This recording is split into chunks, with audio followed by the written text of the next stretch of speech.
J'ai avalé le shot de tequila en grimaçant lorsqu'elle m'a brûlé la gorge. La tequila n'était pas ma boisson préférée, mais c'était mon agent qui avait commandé une tournée. Je pouvais donc difficilement refuser. Enfin, j'aurais pu. Je pouvais faire tout ce que je voulais. Mais pourquoi refuser un alcool parfaitement bon? J'ai porté la tranche de citron vert à mes lèvres et j'ai croqué dedans. La morsure acide du fruit a apaisé la brûlure persistante de la tequila. La pièce s'est brouillée légèrement avant de redevenir nette. J'avais déjà trop bu, mais je me sentais chaud et agréablement engourdi. Je me suis adossé à ma chaise pour apprécier cette sensation familière. Trop familière ces derniers temps, m'a dit une petite voix avant que je la mette en sourdine. À ma table, les bavardages n'étaient plus qu'un bruit de fond.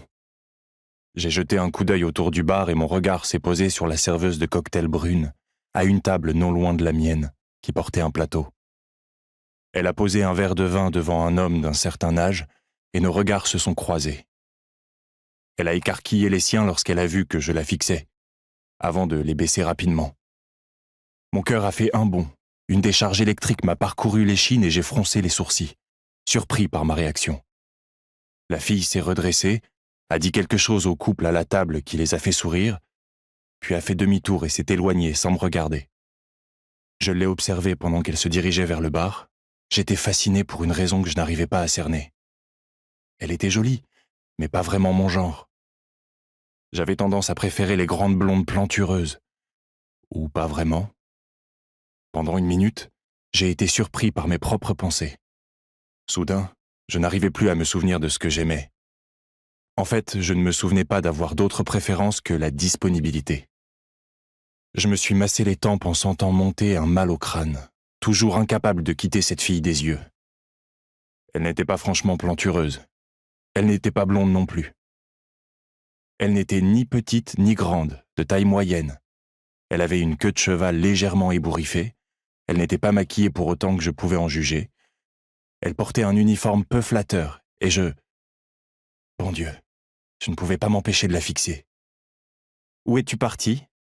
a ronronné à mon oreille Charlène, la dernière grande blonde plantureuse en date, en glissant sa main à l'intérieur de ma cuisse. Elle avait un fort accent français, mais pas aussi fort que son parfum capiteux. Je lui ai répondu par un sourire désinvolte. « Je suis là, bébé. » « Mais ton esprit est ailleurs. » Sa main a remonté le long de ma cuisse pour s'arrêter juste avant d'atteindre mon entrejambe et j'ai tressailli dans mon pantalon. Mon esprit n'était peut-être pas avec Charlène, mais mon corps, lui, l'était bien.